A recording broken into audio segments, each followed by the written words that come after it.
प्रेक्षको नमस्कार. आपण पाहताय आपला आजचा विशेष कार्यक्रम आरोग्य मंत्र. खरं तर आजचा आपला विषय आहे एव्हीएन आणि याच विषयावरती बोलण्यासाठी आपल्या समवेत आहेत महाराष्ट्रातील सुप्रसिद्ध डॉक्टर पंढरी इंगळे. डॉक्टर साहेब, आपलं स्वागत आहे आपल्या विशेष या स्टुडिओमध्ये. खरं तर डॉक्टर पंढरी इंगळे हे गंगाई हॉस्पिटलचे संचालक आहेत.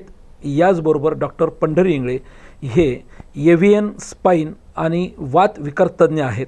खरं तर डॉक्टरने आजपर्यंत हजारो रुग्णांना बरं केलेलं आहे. आपल्या आरोग्य मंत्र या विशेष मुलाखतीमध्ये डॉक्टरांकडनं आपण एव्हीएन या विषयावरती संपूर्ण माहिती घेणार आहोत. तुमच्या मनातले जे प्रश्न आहेत ते खरं तर आपण विचारण्याचा त्यांना प्रयत्न या ठिकाणी करणार आहोत. डॉक्टर, आपल्या आजच्या आरोग्य मंत्र या विशेष मुलाखतीमध्ये मनपूर्वक स्वागत. सर, खरं तर MD PhD आहेत, याचबरोबर एव्हीएन, त्याचबरोबर आस्ती आणि त्याचबरोबर वात विकार तज्ज्ञ आहेत. खरं तर सरांचं जवळपास 13 वर्ष या क्षेत्रामध्ये त्यांचं कार्य राहिलेलं आहे. आयुर्वेदाचे त्याच्यामधले त्यांची जी MD झालेली आहे याच्यामधून त्यांनी असंख्य रुग्णांना आजपर्यंत बरं केलेलं आहे. खरं तर उपचार पद्धती म्हटल्यानंतर 100% रुग्ण बरा होतोच का, तर हे त्याच्या स्वतःच्या असणाऱ्या इच्छाशक्तीवरती देखील तितकंच महत्त्वाचं असतं. डॉक्टर साहेब, खरं तर आजचा आपण जो विषय घेतो तो आहे एव्हीएन. खरं तर एव्हीएन म्हणजे नेमकं काय, हा अनेक लोकांना पडलेला पहिला प्रश्न असतो. तिथून आपल्याला सुरुवात करायची, काय सांगाल? ॲक्च्युली सर्व आपला आवाजच्या प्रेक्षकांना माझा नमस्कार. एव्हीएन हा जो आजार आहे हा ॲक्च्युली अव्हॅस्क्युलर नेक्रोसिस, म्हणजे यामध्ये काय होतं साहेब, की जे आपले हाडे असतात शरीरातले त्या ठिकाणी त्याला रक्ताचा पुरवठा कमी होतो आणि त्याची झीज व्हायला लागते. कारण की हाड जरी आपल्याला वाटत असेल की ते त्याला सुद्धा रक्त हे लागतं आणि त्याच्या पोषण रक्ताची उत्पत्तीसुद्धा हाडाच्या बोन मॅरापासून होत असते. म्हणून जे बोन आहे ते खूप शरीराचा महत्त्वाचा घटक आहे. परंतु यामध्ये जर आपण बघितलं एव्हीएनमध्ये, तर आफ्टर कोविड हा एव्हीएन आजार हा खूप बळावला. आणि आपण बघितलं हा याला म्हणतात की जो आपला हिप जॉईंट असतो, पायाचं जे मांडीचं बोन आहे, आपण ज्याला हिप बोन म्हणतो, हिप बोनमध्ये जो फिमर असतो म्हणजे पायाचा हाड, त्याला बॉल असतो तो की या ठिकाणी तो असतो, असा या ठिकाणी तो कनेक्ट असतो यामध्ये. आणि तो बॉल जसं की आपण गाडीचे एक्सेल राहतं, गाडी जशी फिरती चालतं तसं आपण यावर चालतो. आणि ॲक्च्युली ह्या बोनला जास्त त्या ठिकाणी इंटेक होतो, त्या ठिकाणी रक्ताचा पुरवठा कमी होतो. तिथून जी एक व्हेन जाती, या बोनचं वैशिष्ट्य असं आहे की त्याला रक्तपुरवठा 2 ठिकाणी झालेला आहे. म्हणजे जो बॉल असतो यामध्ये फिक्स असलेला त्याला रक्ताचा पुरवठा वेगळा आहे आणि खालचा जो शाफ्ट आहे त्याला रक्ताचा पुरवठा वेगळा आहे. तर त्याला रक्ताचा पुरवठा कमी झाल्यामुळे तो झिजायला लागतो, कुजतो आणि सडतो आणि अशा वेळेस त्याला नेक्रोस होतो. आपण ज्याला मॉडर्नमध्ये नेक्रोस म्हणतो आणि मराठीमध्ये कुजतो म्हणतो. तर हा जास्त या ठिकाणी दिसून येतो. बाकीसुद्धा जसं की शोल्डर जॉईंट ज्याला म्हणतो आपण, खांदा ज्याला म्हणतो, किंवा एल्बो असेल किंवा नी जॉईंट, या ठिकाणी सुद्धा तो होतो. पण आफ्टर कोविड हा एव्हीएन आजार खूप जनरलाइज त्या ठिकाणी झालेला आहे. माझ्याकडे असंख्य रुग्ण ऑल भारतभरातून माझ्या हॉस्पिटलला येतात आणि तो कोविडनंतर खूप जनरलाइज झाला. तर त्याचं मी आपल्याला विनंती करतो की आपल्या आवाजतर्फे एव्हीएनचा आवाज हा लोकांपर्यंत पोचला पाहिजे. लोकांमध्ये खूप संभ्रम आहे की बाबा एव्हीएन म्हणजे फक्त सर्जरीज लागते का, एव्हीएन म्हणजे आपलं आयुष्य संपलं का, ह्या सगळ्या गोष्टी आहेत. आपण आज तुम्ही जी विषय आज मला एव्हीएनसाठी या ठिकाणी बोलवलं, कारण की याचा लोकांमध्ये प्रचार प्रसार त्याचा झाला पाहिजे. डॉक्टर, खरं तर खूप चांगला विषय घेतला आज आपण. खरं तर एव्हीएन हा शब्दच नवीन काही रुग्णांसाठी आहे. मला ज्या पद्धतीने तुम्ही सांगताय की आफ्टर कोविड हा प्रकार जास्त दिसून आलेला आहे, परंतु एव्हीएन याच्यामधले जे रुग्ण आहेत साधारण त्यांचा वयोगट काय असतो आणि कुठल्या भागावरती हा एव्हीएन दिसायला सुरुवात होतो की जास्त याचा त्रास त्या ठिकाणी जाणवू शकतो एव्हीएन मध्ये? कुठल्या भागावरती? तर एव्हीएन आजार मुळात हा माझ्याकडे जे रुग्ण येतात तर 16 वर्षाची सुद्धा मुलं, 16, 17, 18ची सुद्धा माझ्याकडे मुलं आले. पण याचं प्रमाण जास्त मला 25 ते 40 या वयोगटामध्ये जास्त दिसलं. तसं 70 वर्षापर्यंत सुद्धा माझ्याकडे रुग्ण आहेत. पण मोस्ट आपण जर म्हटलं तर 60 ते 70% जे रुग्ण आहे ते 25 ते 40 या वयोगटातले मला दिसतात. आणि याचे कारणं पण तसेच आहे. यामध्ये आपण कोविडमध्ये जे इरॅडिकल म्हणजे अननेसेसरी यूज स्टेरॉइडचा त्या ठिकाणी झाला. आता तसं पाहिलं स्टेरॉइड ही लाईफ सेव्हिंग ड्रग आहे साहेब, बरोबर. परंतु लोक स्वतः सेल्फ मेडिकेशन घेतात, म्हणजे हातपाय दुखले की टॅबलेट घेणं, पेन किलर घेणं किंवा स्टेरॉइड घेणं, तात्पुरतं बरं वाटतं, परंतु त्याचा आपल्या शरीरावर खूप घातक परिणाम त्या ठिकाणी होतो. तुम्ही कुठल्याही डॉक्टरच्या किंवा वैद्याच्या सल्ल्याने जर काही मेडिकेशन घेत नसाल तर याचा परिणाम आपल्या शरीरावर होत राहतो. आणि कोविडमध्ये ज्यांची इम्युनिटी कमी आहे अशा रुग्णांमध्ये खूप जास्त पेशंट हे एव्हीएनचे मला त्या ठिकाणी जाणवले. सोबतच ज्यांना स्किनचे आजार होते परंतु ते खूप जास्त दिवस स्टेरॉइड घेत होते असे सुद्धा रुग्ण एव्हीएनचे मला आढळतात. सोबतच जे जिम वगैरे लावतात किंवा ज्यांना एकदम वजन वाढवायचं असतं, एकदम वजन कमी करायचं असतं, बरं. अशा वेळेस जर तुम्ही एखादा ऍड बघून प्रोटीन वगैरे काही प्रोटीन घेतो. वगैरे हा एक प्रोटीन शेक वगैरे आपण घेतो किंवा हर्बलच्या नावाखाली हर्बलच्या नावाखाली. हा असं काही जर असेल तर ते त्यांना सुद्धा भरपूर रुग्ण माझ्याकडे ते येतात की त्यांचा जी हिस्ट्री आपण घेतो की तुला एव्हीएन का झाला, तर त्यामध्ये आपल्याला कळून येतं की त्यांनी या पद्धतीचं हे सेवन केलेलं राहतं. प्रोटीन घेताय तात्पुरती तुमचे मसल्स त्या ठिकाणी गेन झालेले दिसते, कधी लॉस झालेले दिसते, पण त्याचा Yes, yes. त्रास भविष्यात उद्भवतोय. हा तर ते निश्चित तो बोनला तो त्रास होतो, त्यामध्ये स्टेरॉइडचं प्रमाण राहतं किंवा इतरही काही कंपाऊंड असेल ते आपण आज त्याच्यावर भाष्य नाही करू शकत, परंतु त्यांना निश्चित शरीरावर त्याचा घातक परिणाम होतो. आणि शरीर एक संध आहे, असं नाही की बाबा तुमचं बोट तुटलं म्हणजे बोटाचा तुम्ही उपचार करा.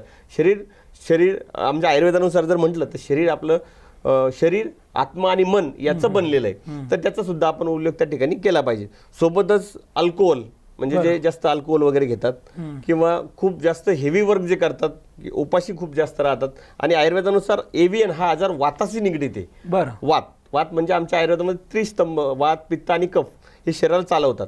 त्यामुळे जर तुम्ही अननेसेसरी खूप जास्त प्रवास करत असेल, उपाशी जास्त राहत असेल किंवा वात प्रकोपकार म्हणजे आता बाहेरचं खाणं जास्त असेल, तर अशा लोकांमध्ये तो जास्त वात वाढतो. वात वाढल्यानंतर त्या ठिकाणी त्या जी हाडाची पोषण आहे ते कमी होतं, अस्थिधातूचा क्षय होतो, मज्जाधातूचा क्षय होतो आणि रक्तधातू सुद्धा त्या दूषित होतं, आणि अशा पद्धतीने आयुर्वेद पॅथोफिजिओलॉजीनुसार एव्हीएन हा आजार होतो. डॉक्टर खरं तर एव्हीएन झाला हे कसं ओळखायचं, कारण तो शरीराच्या कोणत्या भागावरती होतो आणि कसं ओळखायचं की आता ह्या एव्हीएनची काय स्टेज आहे? ओके, तर हा खूप चांगला प्रश्न आहे, कारण की खूप सारे रुग्ण माझ्याकडे ज्यावेळेस येतात तर खूप वेळ झालेली राहते. म्हणजे ॲक्च्युअली पेशंटला 1 वर्षानंतर ते माझ्याकडे येतात आणि ते म्हणतात की साहेब आम्हाला 1 वर्षापासून वेदना होतात. ॲक्च्युली सुरुवात ही गुडघ्यापासून वेदना सुरू होतात आणि नंतर त्या हिपपर्यंत जातात, किंवा एकदम पायऱ्या चढताना त्रास व्हायला लागतो. खूप वेळ जर तुम्ही बसले आणि अचानक उठायचा प्रयत्न केला तर या भागात जो हिप रिजन आहे आपला त्या ठिकाणी पेन व्हायला लागतो, आणि त्याला लवकर सकाळी किंवा रात्री झोपेतून सकाळी उठल्यानंतर पाय एकदम आखडून जातो, पाय उचलता येत नाही, पायऱ्या चढता येत नाही, अकाली अपंगत्व सुद्धा त्या ठिकाणी येऊ शकतं. पण इनिशियलमध्ये जर तुम्ही त्या पद्धतीने सांगितलं तर पेनच होतो, कधी तो व्हॅनिश होतो. अशा वेळेस काय होतं, या आजार हा थोडा गुपित असं आहे की एक्सरेमध्ये तो पकडला जात नाही. म्हणजे जर तुम्हाला दुखायला लागलं अचानक हिप जॉईंटमध्ये आणि तुम्ही जर एक्सरेला गेला, त्याची पहिली दुसरी स्टेज ही एक्सरेमध्ये येतच नाही, आणि ऍक्च्युअली डॉक्टरकडे गेल्यानंतर तुम्हाला दुखलं तुम्ही MRI केला असं पण काही होत नाही. त्यामुळं निदान होण्यासाठी याला वेळ लागतो आणि त्याच्यामुळे ट्रीटमेंट उशिरा मिळते आणि पेशंट लँडअप 3ऱ्या स्टेजमध्ये जातो, 4थ्या मी नंतर आपण बोलू त्याच्यावर की स्टेजेस कसे आहे काय. तर या गोष्टीमुळं ते होतं. पण मला तरी वाटतं एक्सरेपेक्षा MRI हा खूप बेटर आहे. MRI मध्ये लगेच ते समजतं. असं काही जर मी आपल्या चॅनलमार्फत आणखी सांगू शकतो, जर तुम्हाला सकाळी उठल्यानंतर एकदम पाय तुमचा आखडून जात असेल, पायऱ्या चढताना तुम्हाला एकदम त्रास होत असेल चालताना, आणि गुडघ्या हा जो पेन आहे हिप रिजनपासून गुडघ्यापर्यंत जर पेन जात असेल, तर समजून जायचं की एक MRI आपण केला पाहिजे. ॲटलिस्ट आपल्याला जर पहिल्या स्टेजमध्ये 2ऱ्या स्टेजमध्ये जर तो पकडला आला म्हणजे इव्हन समजलं, तर आपले जे उपचार लवकर मिळतील आणि पेशंट लवकर बरा होऊ शकतो. ह्या बऱ्या होण्याच्या चक्करमध्ये परत रुग्ण तेच करतो की जे कोविड काळात त्यांनी स्टेरॉइड घेतलेले आहे, परतही ती चूक होते आणि परत इंजेक्शन घेऊन स्टेरॉइड घेऊनच त्याला बरं करण्याचा प्रयत्न केला जातो, पण तो आजार मुळापासून संपवण्याचा प्रयत्नच केला जात नाही. मग याच्या नेमक्या स्टेजेस काय असतात, कुठल्या स्टेजेसमध्ये आल्यानंतरच तो रुग्ण बरा होऊ शकतो? कारण जनरली काय होतं की जेव्हा रुग्णाला तो त्रास जाणवतो आणि तो जेव्हा एखाद्या डॉक्टरकडे जातो तर सर्जरी हा प्रकारचा समोर येतो की तुम्ही आता ऑपरेशन करा मगच तुम्हाला बरं वाटेल. तर आपल्याकडे अशी काय पद्धत आहे की आपण बिना सर्जरी त्या रुग्णाला बरा करतो? हां, ॲक्च्युली तर मी ठामपणे सांगतो की आपण एव्हीएनवर असंख्य रुग्ण आपण विना सर्जरी चांगले करतो आणि चांगलं आयुष्य ते जगत आहेत. ठीक आहे, त्यामध्ये स्टेजेस असतात. एव्हीएनच्या स्टेजेसमध्ये first stage, second stage, 4th stage आणि 4 स्टेजेस मिळतात. काही पेशंट 4th स्टेजच्या नंतर सुद्धा आपल्याला दिसतात.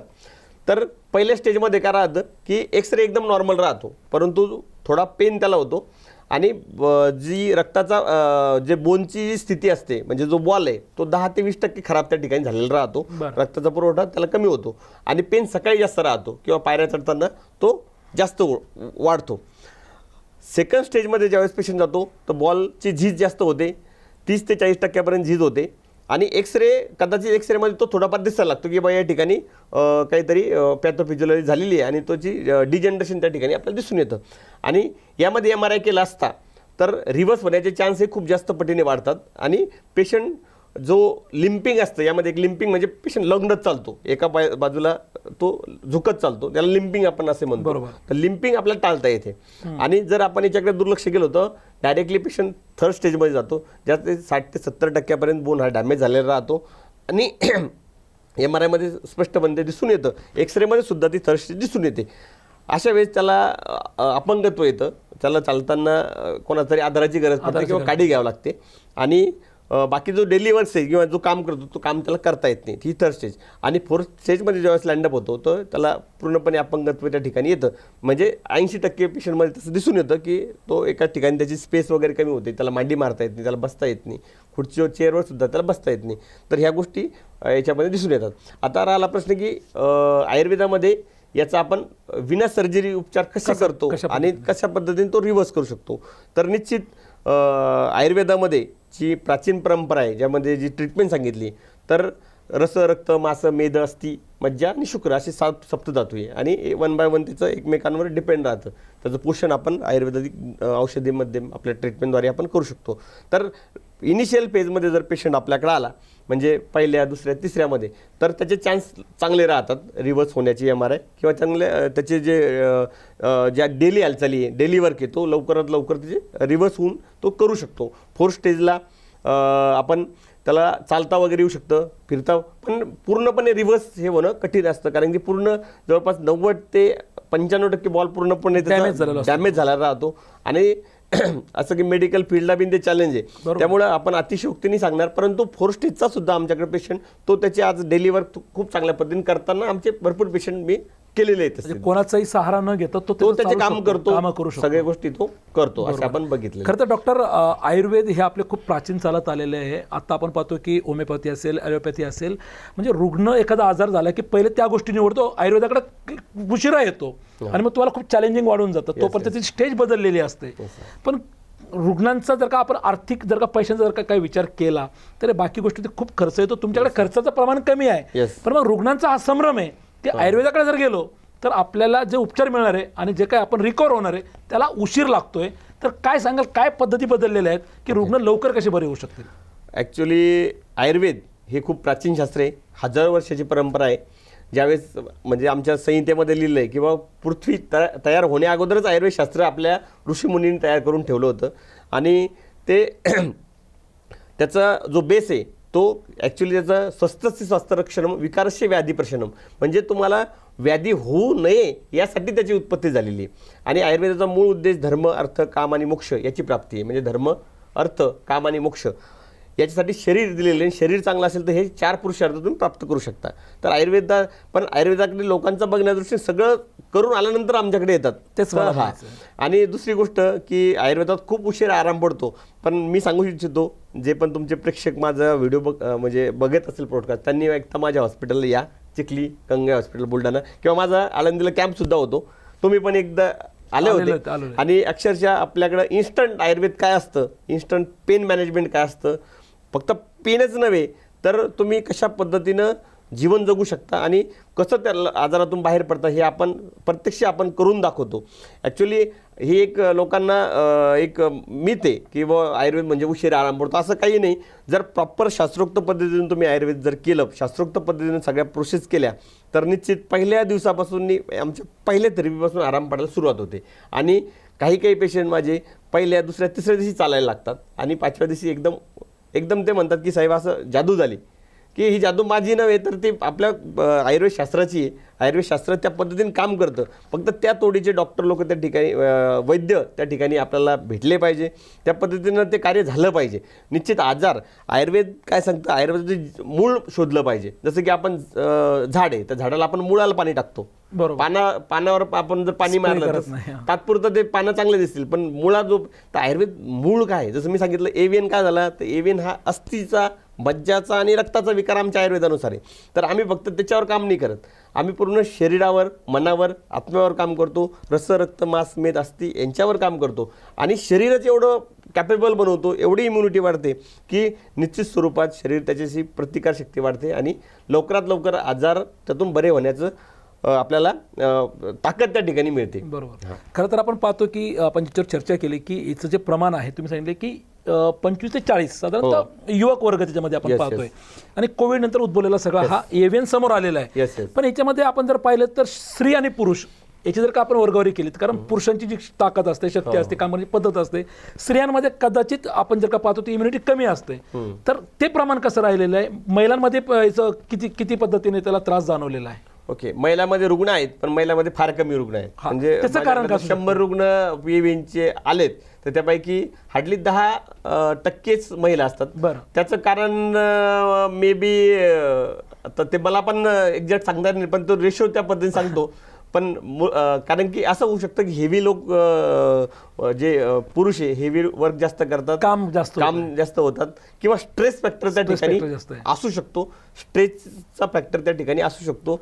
सोबतच जडणघडण तर म्हणता येणार नाही परंतु म्हणजे कोविड काळात कोविड आपण काळात पाहिलं आपण- की हां. रुग्ण जे जास्त होते कोविडचे ते पुरुष जास्त होते, महिलांचं प्रमाण कमी होतं कारण पुरुषांचं फिरणं बाहेर जास्त आहे. येस हे पण असू शकतं कारण की खाद्य हाही भाग महत्वाचा आहे. ओके. तर तुम्ही अल्कोहोल घेतल्यामुळे हां, त्रास अल्कोहोलमध्ये मी ते होतो कारण हे तुम्ही सांगितलेलं आहे. हो. म्हणजे ह्या सगळ्या प्रमुख गोष्टींचा आपण जर का विचार केला तर पुरुषांमध्ये याची टक्केवारी जास्त आहे. टक्केवारी जास्त, बिलकुल AVN जास्त. एव्हीएनची टक्केवारी बरं, जास्त आहे. एव्हीएन हा आजार डॉक्टर साहेब होऊच नाही किंवा जे काय आपण म्हणतो की जो कंबर असेल, गुडघा असेल, या गोष्टीला त्रास जेव्हा जाणवतो याची काय काळजी घेतली पाहिजे की ज्यातून रुग्ण एव्हीएन पर्यंत पोहोचणार नाही? ओके. तर यासाठी एक जनरलाइजच मी सांगतो. आयुर्वेदाने खूप चांगल्या पद्धतीने दिनचर्या आणि ऋतुचर्या आपल्याला आमच्या संहितेमध्ये सांगितले. दिनचर्या म्हणजे सकाळी उठल्यापासून तर रात्री झोपेपर्यंत तुम्ही कसं वागलं पाहिजे, कसं राहिलं पाहिजे. अष्टांग योग जे सांगितले ते जर का आपण व्यवस्थित फॉलो केले तर एव्हीएनच काय तुम्हाला कॅन्सरसारखे मोठमोठे किंवा डायबिटीज हे सुद्धा आजार होणार नाही. तसं जर विचार केला जगाचा तर सगळ्यात मोठं डायबिटीजचं कॅपिटल आपली इंडिया आहे. ठीक आहे. आता तुम्ही बघितलं ज्यावेळेस तुमचे आजोबा असतील, माझे आजोबा असतील किंवा तुमचे वडील असतील, माझे वडील असतील, त्यांच्या कधी ढेऱ्या वगैरे दिसल्या नाही किंवा त्यांचं तुम्ही बघितलं नाही. ठीक आहे. पण आता जर आपण बघितलं आता 10वीतल्या मुलांचं सुद्धा वजन 70-80 किलो 100 किलोपर्यंत आपल्याला दिसून राहिलं. हे जे आपण जंक फूड आपण खात आहे, जे पॅकेट फूड आपण खात आहे, जे मिल्क वगैरे आपण सेवन करायचे किंवा भेसळयुक्त अन्न आपण सेवन करत आहे त्याचा परिणाम खूप जास्त आहे आणि डायबेटिक कॅपिटल आपली झाली.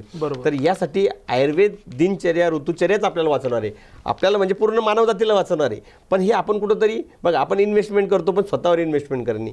आज आपण आपल्या हेल्थबद्दल खूप कॉन्शियस नाही आहे. बघा आपण म्हणजे आरोग्य साक्षरता म्हणजे हेल्थ साक्षर नाही आपण आणि आर्थिक साक्षरसुद्धा नाही आहे आपण जर. पण आपण भले आपल्या चैनीच्या वस्तूवर खर्च करू पण स्वतःवर आपण खर्च करत नाही. प्रत्येकाची तीच रीत आहे. आपण मी तर प्रत्येक माझ्या जे आपण माझे व्हिडिओ जर असतात मी त्यामार्फत सांगतो की तुम्ही आरोग्यासाठी तुमचा वेळ काढा, तुमची दिनचर्यासुद्धा सकाळी उठा. जे आपले त्याच गोष्टी ज्या पूर्वी आपले घरात आपण ऑटोमॅटिकली आई वगैरे करायची, दळण करायचे, जातं वगैरे करायचे, अंगणात सडा टाकायचे, त्यांना ऑटोमॅटिकली व्यायाम होऊन जायचे. आता तशा गोष्टी राहणार नाही. प्रत्येक पण आपण ते केलं पाहिजे. घरामध्ये मेड येते सगळं काम होऊन जातंय. हा आणि त्याने आपण जमिनीचा स्पर्श कधी होतो जमिनीचा स्पर्श होत नाही, आर्थिकच मिळत नाही, आर्थिकच मिळत आणि स्ट्रेसफुल लाईफ आलेलं आहे. तर यातून जर तुम्हाला चांगला बाहेर पडायचं असेल तर आयुर्वेदाची दिनचर्या आपण सांभाळली पाहिजे. जेवण आपलं प्रॉपर वेळेवर केलं पाहिजे. सूर्यनमस्कार हा खूप महत्त्वाचा आहे. सूर्यनमस्कार जे की आपल्याला पूर्वी शाळेत आपण करायचो, घरी पण आपले व्यायाम व्हायचे, तसे आता ग्राउंड पण नाही तर ते पण आपण अंगीकारले. पुन्हा बॅलन्स डाईट आपलं असलं पाहिजे. बॅलन्स डाईट किंवा आपण सध्या विकेंड कल्चर खूप आलेलं आहे की शनिवार रविवार बाहेर खायचं, तीच चांगली फॅमिली. ह्या ज्या गोष्टी कुठंतरी आपल्याला बॉदरिंग केल्या मीडियानं किंवा जे ॲड वगैरे चालतात किंवा बाहेर गेलं म्हणजे ते तर ह्या कुठेतरी थांबल्या पाहिजे. आपण आपल्या मागे संस्कृतीकडे बघितलं पाहिजे. ॲटलीस्ट आपल्या शरीरासाठी, बाकीच्याकडे बघून नाही तर आपल्या शरीरासाठी आपण बघितलं पाहिजे. आणि निश्चित स्वरूपात आपण जर ते आपण फॉलो केल्या तर खूप चांगल्या पद्धतीने आपण आयुष्य हे सुंदर आहे, शतायुष्य आपण जगू शकतो. पण आयुर्वेद दिनचर्या प्रणाली आपण मी तर म्हणेल तुम्हाला मला आणखी तुम्ही बोलवा. मी पूर्ण दिनचर्या आणि ऋतुचर्या कशी असली पाहिजे त्यावर मी निश्चित तुमचा जे चॅनल आहे पुण्यामध्ये आणि खूप भारतभर त्याचे फॉलोवर आहेत आणि लोक चांगल्या पद्धतीने सुशिक्षित वर्ग आहे. हा वर्ग जर चांगला सुरू झाला तर पुढची पिढी चांगली होणार आहे. त्यामुळे मी पुन्हा तुम्हाला विनंती करेल की मला पुन्हा एकदा मी मुद्दा म्हणून येईल की आपण दिनचर्या ऋतुचर्या ह्या गोष्टी आपण कारण आपला मेन आज एव्हीएन आहे तर एव्हीएनवरच आपण. परंतु हे सगळ्याच आजारासाठी मी ज्या गोष्टी सांगितल्या तुमच्यासाठी खूप इम्पॉर्टंट आहे. मी तुम्हाला तुम्ही तुमच्यातर्फे काही रिवॉर्ड चालू करा. जे असे काही फॅमिली तुमचं करतील तर त्यांना आपण महिन्यातून एखाद्या वेळेस त्यांना दाखवा किंवा या फॅमिलीनं आपलं दिनचर्या ऋतुचर्या फॉलो केली म्हणजे त्यांना काय होईल की लोकांना सुद्धा अवेअरनेस येईल. पुण्यातली पब्लिक पहिलेच आपण खूप जगाच्या पाठी सगळ्यात हुशार त्या ठिकाणी आपण म्हणतो, तर असं काही केलं तर लोकांना सुद्धा अवेअरनेस करणं आपली काळाची गरज आहे. आम्ही पण आयुर्वेदाचार्य फक्त आमची प्रॅक्टिससाठी नाही, तर मी अगोदर सांगितलं की आयुर्वेदाची उत्पत्तीच मुळात रोग होऊ नये म्हणून, पण आमच्याकडे केव्हा येतात सगळं झाल्यावर येतं. असं कोणी येत नाही साहेब की चला मला आता डायबिटीज झाला नाही पाहिजे म्हणून काय करू, मला आता माझं लिपिड प्रोफाईल वाढलं नाही म्हणून मी काय करू, असं माझ्याकडे कोणताही रुग्ण आला नाही. आला तर मी निश्चित आपण सांगत राहतो किंवा आपण व्हिडिओ मार्फत करतो, पण लोक त्या पद्धतीने फॉलो करत नाही. पण असं केलं पाहिजे. ऍक्च्युली त्यांनी आपली महिन्यातून जशी आपण कुंडली बघतो आपली शारीरिक कुंडली आपण काढली पाहिजे, मला काय परिस्थिती आहे आणि मी कसं कसं वागलं पाहिजे, अशा पद्धतीने धोका मला उद्भवू शकतो किंवा मला फॅमिली आजार कोणकोणते, मी त्यातून कसं उत्पन्न, तर या सगळ्या गोष्टीवर विचार आपला झाला पाहिजे. आपण जे अर्न करतो पैसे ते फक्त चैनीच्यासाठी नसून आपल्या शरीरासाठी आहे ह्याचा पण आपण भान ठेवला पाहिजे आणि आयुष्य सुंदर इथे जगलं पाहिजे. खरं तर प्रेक्षको, फक्त AVN आणि आरोग्य मंत्र आज आपण जे सुरू केलं आहे, आरोग्य मंत्र खरं तर आपण आरोग्याची काळजी घेणं खूप गरजेचं आहे.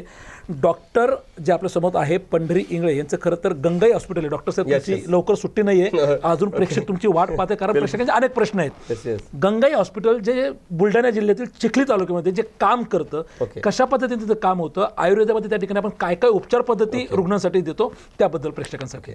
तर सर्वप्रथम आपण AVN संदर्भात मी अगोदर बोलेल तुम्हाला. तर AVN वर आपली जी उपचार पद्धती आपण एक मॉड्यूल तयार केलेले आहे. त्यामध्ये काय मला ज्या ज्या गोष्टी अशा वाटल्या की आपण या आजार, आता कोणताही आजार मी अगोदर सांगितलं की तो शरीर मन आत्मा याची संलग्नित असतो, तर मनोश्रुत सुद्धा त्या ठिकाणी असतं. म्हणजे स्ट्रेसचे खूप जास्त पेशंट त्या ठिकाणी ज्यांना स्ट्रेस, आता करोडो लोकांना कोविड झाला होता, करोडो लोकांनी व्हॅक्सिन घेतल्या, करोडो लोकांनी स्टेरॉइड काढले, मग सगळ्यांना थोडी AVN झाला. पण ॲक्च्युली त्याची इम्युनिटी कमी आहे, त्याचा स्ट्रेस फॅक्टर खूप जास्त आहे, ते जास्तीत जास्त रुग्ण मला त्या ठिकाणी दिसले. तर त्या हिशोबाने आपण एक AVNचं त्यामध्ये आमचे आयुर्वेदिक पंचकर्म, आमचे आयुर्वेदिक न्यूरोथेरपी, विद्यकर्म, अग्निकर्म, योगा, व्यायाम या पद्धतीने आपण एक मॉड्यूल तयार केलं आणि त्या पद्धतीने आपण ट्रीटमेंट देतो. तर त्यामध्ये पहिलं आपलं स्नेहन स्वेदन ज्याला म्हणतो, या आयुर्वेद पंचकर्मामधील पूर्वकर्म ज्याला म्हणतो की पूर्ण बॉडीची आपण मॉलिश वगैरे करतो. स्वेदन म्हणजे स्टीम ज्याला म्हणतो, त्यानं आमचा जो वातदोष आहे त्याला कंट्रोल करण्याचं काम ते असतं. वात म्हणजे पूर्ण नियंत्रण करणं आहे, जसं नर्वस सिस्टीम ज्याला म्हणतो. तर आयुर्वेदानुसार वात हा कंट्रोल करणं खूप इम्पॉर्टंट आहे. जर वात कंट्रोल झाला तर तुमचं शरीर पूर्णपणे चांगलं राहू शकतं. समदोष सम अग्नि समधातू मलक्रिया प्रसन्नात्म इंद्रिय स्वस्थ इत्यादी ही हेल्थची डेफिनेशन आहे आयुर्वेदाची. किंवा आरोग्य कसं असलं पाहिजे, तुमचे 7 धातू, त्रिदोष, त्रिमल हे एका स्थितीत राहिले, सम बॅलन्स राहिले पाहिजे, म्हणजे तुमचं आरोग्य चांगलं आहे. तर हे मेंटेन करण्याचं माझी जी ट्रीटमेंट आहे AVN थेरपी, त्यामध्ये आपण करतो. त्यामध्ये स्नेहन स्वेदन, बस्ती जी की आयुर्वेदाने अर्धचिकित्सा सांगितली आहे. बस्ती म्हणजे आपण इनेमाद्वारे त्या ठिकाणी पोषण अस्थित करण्यासाठी जे औषधयुक्त तेल राहतात, जे वातज्ञ द्रव्यांनी सिद्ध केलेले राहतात, ते आपण इनेमाद्वारे देतो. सोबत AVN बस्ती असेल, सोबत आमचे मॅन्युअल थेरपी आहे, ज्या ठिकाणी आपण व्यवस्थित पद्धतीनं जे AVNचा बोन ज्या ठिकाणी रक्तपुरवठा कमी होतो त्या ठिकाणी रक्तपुरवठा कसा करता येईल त्याचे काहीतरी व्यायाम आणि त्याचे मॉड्यूल आपण तयार केलेले. सोबत आपण लीस थेरपी करतो, ज्याला की आपण जलोकावचरण म्हणतो. इन्स्टंट पेन मॅनेजमेंटसाठी आपण सुवर्णशलाकेने अग्निकर्म, विद्यकर्म हे आपण करतो. आणि सोबतच आहार, डाएट खूप महत्त्वाचं आहे. डाएट आपण पूर्णपणे त्याला पेशंटला सांगतो, त्याची आहारशैली आपण, जीवनशैली आपण बदलतो, व्यायाम आपण सांगतो आणि असं पूर्ण एक होलिस्टिक ज्याला आपण तयार केल्यानंतर निश्चित त्यातून पेशंट बाहेर पडतो. आणि याच पद्धतीचं आमच्या गंगाई हॉस्पिटलले पूर्ण आपण पंचकर्म असेल, आपल्याकडं सांधेवात असेल, आमवात असेल, गुडघेदुखी असेल, नंतर स्पाईनचे कोणतेही रुग्ण असेल ज्यांच्याकडे लंबर स्पॉन्डिलोसिस असेल, अँकोलॉजिंग स्पॉन्डिलोसिस असेल, नंतर सर्वायकल स्पॉन्डिलोसिस असेल, सर्वायकल रेडिक्युलोपॅथी असेल, स्लिप डिस्क असेल, डिस्क बल्क असेल, डिस्क कार्निएशन असेल, डिस्क प्रोट्रुशन असेल, जे नी रिप्लेसमेंट सांगतात बघा की आता नी रिप्लेसमेंट खूप आहे, तर आपल्याकडे भरपूर सारे पेशंट असे की जे आपण विदाऊट नी रिप्लेसमेंट ते आज चांगलं आयुष्य जगत आहे. मांडी वगैरे मारून ते जेवण सुद्धा करत आहेत. त्यांना वयाची मर्यादा काही वयाची नाही. माझ्याकडे जवळपास 85 वर्षापर्यंत सुद्धा बाबा आजी वगैरे ज्या रुग्णांना सांगितलं की गुडघा बदलायचा, त्या रुग्णांना तुम्ही उपचार करून बरं केलं. आता बरं केल्याचे डेफिनेशन खूप डिफरंट आहे. बरं म्हणजे काय, तुमच्या जे डेली किती पण मांडी वगैरे मारणं, चालणं फिरणं, पेन कमी होणं, हे रुग्णांची एक हे असतं फक्त किंवा पेन. कारण की रुग्ण ॲलोपॅथीमध्ये पेन किलर खूप, किंवा पेन किलरचं ठीक आहे, इन्स्टंट ठीक आहे, परंतु त्याचे साईड इफेक्ट खूप जास्त होतात, परिणाम होऊ शकतो. पण आयुर्वेदामध्ये इन्स्टंट पेन मॅनेजमेंट सुद्धा करतो, पण पेन होतच नाही. पेन कमी करण्यासाठी सुद्धा आपण जर आपलं ॲक्च्युली त्यामध्ये स्नेहन स्वेदन जे पंचकर्म सांगितले खूप अतिशय उत्तम चिकित्सा त्या ठिकाणी आहे, ती आपल्या आयुर्वेदाची ह्या जगाला पूर्ण देण आहे, ती लोकांपर्यंत पोहोचली पाहिजे. 2-3 तुम्ही सांगितलं की आयुर्वेदाने उशीर आराम पडतो, आयुर्वेद खूप महाग आहे. तुमच्या पुण्यासारख्या ठिकाणी जर पंचकर्म लोकांना वाटतं की खूप महागडी ट्रीटमेंट असेल, तर असं काही नाही आहे. तुम्ही प्रॉपर वैद्य जो त्यामध्ये तज्ज्ञ असेल त्याचा जर सल्ला घेतला किंवा भरपूर सारे आयुर्वेदिक कॉलेजेस आपल्या महाराष्ट्रामध्ये आहे, भारतामध्ये सगळ्यात जास्त आयुर्वेद कॉलेज, त्या ठिकाणी जाऊन तुम्ही चांगल्या वैद्याकडून जर निश्चित चांगल्या स्वरूपात उपचार केले किंवा माझं गंगाई हॉस्पिटल आहे, अतिशय माफक दरात अतिशय प्रभावी उपचार आपण गंगाई हॉस्पिटल तालुका चिखली जिल्हा बुलढाणा महाराष्ट्र या ठिकाणी करतो. संबंध भारतभरातून रुग्ण त्या ठिकाणी येतात आणि अतिशय चांगले होऊन त्या ठिकाणी जातात. तसेच पुण्याला आपण 6 महिन्यातून एक कॅम्पसुद्धा घेतो. त्यामध्ये 5 दिवसाचा कॅम्प असतो. त्यामध्ये आपण सगळ्या पद्धतीचे मला तुमच्या कॅम्पवरतीच यायचं होतं. खरं तर तुमचा परिचय देत असताना महाराष्ट्रातील आयुर्वेदामधील तुम्ही सुप्रसिद्ध डॉक्टर म्हणून तुमची ओळख आहे. गंगाई हॉस्पिटलबद्दल तुम्ही सांगितलेलं आहे, परंतु रुग्णांना पुण्यासारख्या ठिकाणी सेवा देण्यात यावी, मुंबईचे रुग्ण काही त्या ठिकाणी यावे म्हणून ज्या पद्धतीने आपण कॅम्प घेतो. कारण आता हल्लीचा जो जमाना आहे सोशल मीडियाचा आहे, जो दिखता आहे वो बिकता, पण तुम्ही दिखावा कधी केलेला नाही. आजच्या ह्या आमच्या आरोग्य मंत्र्यामध्ये आम्ही तुमची निवड केली की तुम्ही आमच्या प्रेक्षकांना योग्य ते मार्गदर्शन करू शकताय. तर हल्ली पॉडकास्ट आपण पाहतो, ज्या गोष्टी घडत नाहीत त्याही त्या ठिकाणी दाखवल्या जात आहे, परंतु तुमच्या कामाची पद्धत वेगळी आहे. तर आपण पुण्यासारख्या ठिकाणी ज्या वेळेला कॅम्प घेतो तर तिथं कशा पद्धतीने कुठले कुठले रुग्ण येतात आणि कधी हा कॅम्प घेतला जातो त्याबद्दल काय सांगाल? सर्वप्रथम तर पुन्हा एकदा आपला आवाजचे मी धन्यवाद मानतो की त्यांनी जो आयुर्वेदाचा प्रचार प्रसार एक घराघरापर्यंत पोहोचला पाहिजे. त्या एक आयुर्वेदाला राजाश्रय आणि लोकाश्रय नसल्यामुळे आयुर्वेद इतक्या दिवस मागे राहिला होता, परंतु तुमच्यामुळे जो लोकाश्रय मिळू राहिला, तुमचे मी धन्यवाद मानतो आपल्या चॅनलचे आणि तुमचे सुद्धा. तुम्ही सुद्धा आयुर्वेदाचे खूप पाईक आहात, त्यामुळे आपली आयुर्वेद हे पोचलं पाहिजे. आयुर्वेद पोचलं पाहिजे म्हणजे लोकांना प्रॉपर ट्रीटमेंट त्या ठिकाणी मिळाली पाहिजे आणि अतिशय माफक मिळाली पाहिजे. तर आपला कॅम्प आपण या ठिकाणी एव्हीएन स्पाईन संबंधित कोणतेही आजार असेल, तुम्हाला स्पायनल इंजुरी असेल किंवा स्पायनल संबंधित स्पायनल स्टेनोसिस असेल, डिस्बज असेल, डिस्कार्निस म्हणजे आपण कमरेतील मणक्यातील गॅप पडला असेल, गादी सरकली असेल, तर ह्या ज्या गोष्टी आहे त्या सगळ्या सोबतच गुडघेदुखीचा त्रास असेल, एल्बोच असेल, फ्रोजन शोल्डर तुमचा असेल, मायग्रेन असेल आणि पोटासध्येसुद्धा आपण नाभी चिकित्सा यावेळेस आपण या कॅम्पमध्ये जो माझा 8 एप्रिल ते 12 एप्रिलच्या दरम्यान कॅम्प आहे त्या ठिकाणी माझी नाभी चिकित्सा पूर्वी आपण बघायचो. कुठे होणार आहे आपला कॅम्प? हा आळंदीमध्ये पद्मशाली धर्मशाळा एकदम आळंदीमध्ये ते आहे, त्या ठिकाणी तो 8 एप्रिल ते 12 एप्रिल 5 दिवसाचा कॅम्प आहे. आणि त्याचं खास वैशिष्ट्य म्हणजे यावेळेस आपण नाभी चिकित्सा ज्याला आपण म्हणतो ना, पूर्वी आपण खेड्यामध्ये बघायचो ती गाठ यायची पोटात आणि कोणीतरी एक वैद्य ते गाठ करायची, तर त्याला थोडं आपण ॲडव्हान्स रूपात आणलेलं आहे.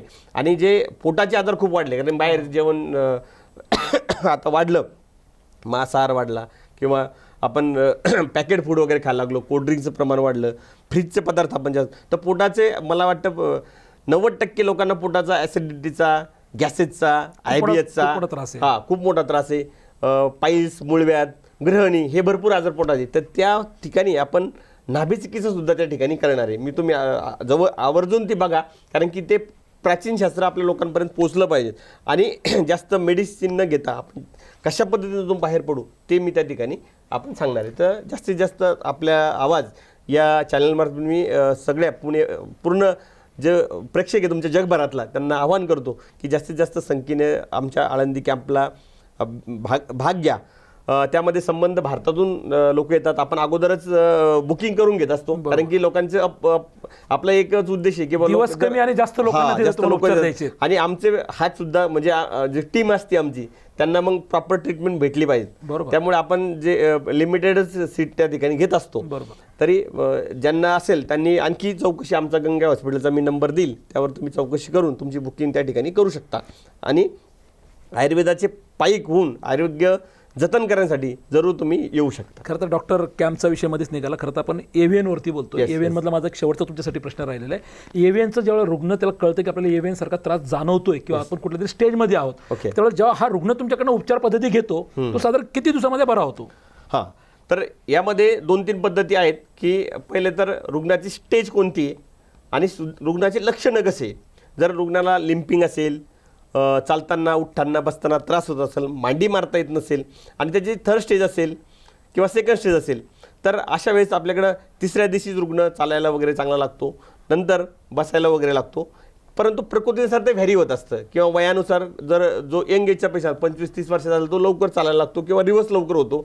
पण तोच जर का 60-65 वयाचं असेल वृद्ध व्यक्ती असेल तर त्याला थोडा वेळ लागतो. पण निश्चित स्वरूपात पेन आणि लिम्पिंग आणि जे त्याचे डेली वर्क आहे ते लवकर वापस येतात, तो चांगला करू शकतो. रिव्हर्स होण्यासाठी वेळ त्या ठिकाणी लागतो, कारण की हे पण असं नाही किंवा आपण टॅबलेट घेतलं किंवा मेडिसिन घेतलं म्हणजे लगेच रिव्हर्स होईल, ते असं जादूची कांडी फिरवण्यासारखं नाही. पण प्रॉपर शास्त्रोक्त पद्धतीने तुम्ही जर फॉलो केलं, आता मी त्यासारखी नेहमी एक स्टोरी पण सांगतो तुम्हाला. माझ्याकडे कर्नाटक येथून एक मला फोन आला होता आणि त्याला जवळपास 4 स्टेज होती. तो काडीनं चालायचा, त्याला वाकरनं चालायचं, त्याला चालता पण येत नव्हतं. मग तो म्हणे की मला यायचं आहे ट्रीटमेंटला. मग ट्रीटमेंटला यायचं म्हणजे खूप दूर होतं आणि अतिशय गरीब त्या गावाने वर्गणी वगैरे करून त्याला सांगितलं. पण त्याला म्हटलं तू एक काम कर, आता इतकं दूर त्याचे पैसे समजा की 4-5 हजार रुपये झाले, तर मला पुण्याला भाडंच तेवढं लागेल तुला, त्यापेक्षा तू काय कर, काही मेडिसिन देतो तुझ्या आपल्या जसं की अश्वगंधा आहे, शतावरी आहे, ठीक आहे, आणि दशमूळ काढा वगैरे असे मी त्याला सांगितलं, त्या भागात त्या मिळेल. आणि त्याला सांगितलं की तू उलटं चालायची प्रॅक्टिस कर, कुठे जवळ 10-15 मिनटं तो उलटं चालायचं. आणि त्यानं अतिशय जसं की आपण देवाचा प्रसाद म्हणून जसं घेतो तसं त्यानं वैद्याचा म्हणजे माझं ऐकलं आणि निश्चित त्याच्यानंतर मला 2-3 महिन्यानंतर कॉल आला, साहेब मी तुम्ही सांगितलं सगळ्या गोष्टी केल्या, तेलानं मालिश वगैरे केली, आणखीन मेडिसिन वगैरे दिली आणि तर निश्चित त्यानं 3 महिन्यात त्याचं वाकर पण सुटून गेलं आणि तो चांगल्यापणे चालायला सुद्धा लागला. म्हणजे असे सुद्धा मिरॅकल त्या ठिकाणी घडतात. पण हे सगळ्यांच्याच बाबतीत होत नाही. प्रकृतीनुसार ट्रीटमेंट बदलते, प्रकृतीनुसार आपल्या औषधी बदलतात. परंतु जर प्रॉपर फॉलो केलं तर निश्चित स्वरूपात पेशंट पहिल्याच ट्रीटमेंटमध्ये आमचा चालायला वगैरे लागतो. रिव्हर्स होण्यासाठी आपण 6 महिने किंवा 1 वर्ष किंवा 2 वर्ष आपण पेशंटला सांगतो. त्या हिशोबाने आपण एक्सरे वगैरे MRI रिपीट करत राहतो. खरं तर आपण AVN बोलतो, त्यानंतर आता आपण बोलतो तर कॅम्पचा विषय घेतला. आणि रुग्ण म्हटल्यानंतर मान असेल, फ्रोझन शोल्डर असेल, मनका असेल, या सगळ्याच गोष्टी त्यामध्ये होतात. तुम्ही बोलतो तर कमरेच्या म्हणजे आपल्या मणक्याबद्दल बोललात. खरं तर मणक्यामधले काही रुग्ण असे आहेत की ज्यांनी लाखो रुपये त्यांच्या शस्त्रक्रियेवरती खर्च केलेला आहे. मग असे जे रुग्ण आहेत की त्यांनी त्या शस्त्रक्रिया करूनही ते अजूनही बरे नाहीये, त्यांना त्याचा त्रास जाणवतोय, असे रुग्ण आपल्याकडे बरे होतात? बिलकुल, असे भरपूरसे रुग्ण आहे की ज्यांनी सर्जरी अगोदर केलेली आहे परंतु त्यांना पुन्हा रिपीट त्रास झाला. आपण ज्याची सर्जरी होऊन 6 महिने ज्याला झाले असेल त्या पेशंटची आपण आपली न्यूरोपंचकर्म न्यूरोथेरपी आपण करू शकतो. आणि त्याचा जो पेन असेल किंवा जे पण त्याचे लक्षणं होत असेल, वेदना होत असेल, ते आपण अतिशय त्यातून मुक्त त्याला करू शकतो. त्याला प्रॉपर ट्रीटमेंटची गरज असते. आता आणखी एक गोष्ट सांगेल, स्पाईनच्या रुग्णामध्ये कसं असतं, व्यायाम हे खूप लिमिटेड असतात, ठीक आहे. तर लोक काय करतात की आता एक लोकांचं असतं की नाही, आता मला असं झालं तर मग मी व्यायाम केला पाहिजे आणि अचानक व्यायाम करायला करतात किंवा योगा करतात आणि चुकीच्या पद्धतीने करतात किंवा शास्त्रोक्त पद्धतीने किंवा ज्याला खूप योग्य जे तज्ज्ञ असतील त्यांच्याकडे न जाता किंवा यूट्यूबवर बघून किंवा मला आपण आता तर खूप आहे सोशल मीडियावर, जर तुम्हाला सायटिक असेल तर इकडं पाय करा, तिकडं पाय करा, अशा पद्धतीने राहतं. परंतु प्रॉपर जर तुम्ही केलं नाही तर त्याचे निश्चित विपरीत परिणाम त्या ठिकाणी दुष्परिणाम खूप जास्त होतात. आणि जी नस दबलेली नसेल ती सुद्धा त्या ठिकाणी दबते. तर माझं पुन्हा एकदा आव्हान राहील की तुमचं शरीर हे अतिशय त्याला म्हणजे अमूल्य देणगी आहे आपल्याला. त्याचा आपण ट्रीटमेंट घेताना अतिशय चांगल्या म्हणजे आपण जर एखादा शर्ट जरी घ्यायचा असेल तर तुम्ही चांगला ब्रँडेड घेता किंवा चांगल्या जर तुम्ही पुण्यात चांगल्या ठिकाणी जाऊन घेता तर तेच आपलं आरोग्य जरी जपताना तुम्ही ही काळजी घेतली पाहिजे की आयुर्वेदाचार्य किंवा कोणतेही जे तज्ज्ञ असेल ते निवडूनच तुम्ही त्या ठिकाणी गेले पाहिजे. कारण की असे विपरीत परिणाम त्या ठिकाणी होतात. तर ज्यांचे सर्जरी होऊन 6 महिने झाले असेल तर त्यांचा निश्चित आपण आपली न्यूरोथेरपी त्या ठिकाणी आपण करतो आणि त्याला जो पेन असेल किंवा जे असेल त्यातून मुक्त करण्याचं काम आपण करतो. असे असंख्य रुग्ण मी चांगले 6 महिने तुम्ही सांगता, एखाद्याच्या 6 महिने जास्त कालावधी 1 वर्ष 2 वर्ष जरी झाला असेल तरी त्रास होतोच आहे स्पाईनचा, अशी रुग्ण बरे होऊ शकतो. नाही, माझं असं म्हणणं होतं की सर्जरी नंतर 6 महिन्यानंतर आपली ट्रीटमेंट चालते. मग ती सर्जरी नंतर 6 महिन्यानंतर नंतर तुम्ही येऊ शकता. सर्जरी केली तो रुग्ण बरा होतो. तो रुग्ण चांगला, सर्जरी झाली तर 6 महिन्याच्या आतमध्ये तो त्याला आपण थांबलं देऊ शकत नाही, त्याला कारण ते त्याला किती त्याचा फायदा झाला सर्जरीचा ते पाहणं महत्त्वाचं नाही. ते जे त्याचा जे कालावधी असतो बोनचं भरण्याचा तोला वेळ द्यावा लागतो. 6 महिन्यानंतर आपण ट्रीटमेंट करू शकतो. तुम्हाला काही माझ्याकडे की ज्यांना सर्जरी होऊन 12 वर्ष झाले होते, त्यांना सर्वायकलची सर्जरी झाली होती परंतु तोच त्रास सेम झाला. तर त्यांनी आपण आपल्या 7 डेज थेरपीमध्ये त्यांना अतिशय चांगला फरक पडला, 80% पडले त्यांना फरक पडला आणि ते अतिशय नॉर्मल लाईफ त्यांचं जगून आले. असं असंख्य रुग्ण आहे की ज्यांना सर्जरीनंतर त्रास झाला, नंतर आपली थेरपी घेतली पण फक्त एकदा येऊन किंवा 7 दिवस घेऊन असं होत नाही. तुम्हाला त्यासोबत योगा, डाएट ह्या गोष्टी सुद्धा फॉलो कराव्या लागतात.